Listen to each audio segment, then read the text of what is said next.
Beshi, para maiba naman ang ating putahe sa ating hapagkainan, luto tayo ng paksiw.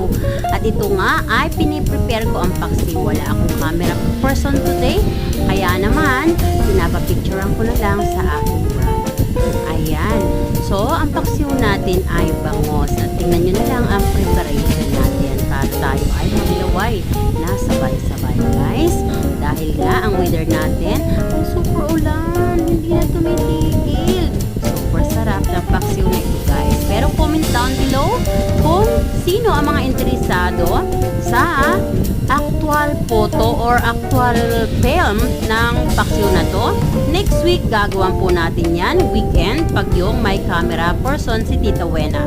But this time, ang camera person ko po ay nasa school. So, kaya I'm all alone at napadalaw ang brother ko. Patik-tik photo na lang. So, ayan. Sarap yan, guys. Promise. Don't forget to subscribe.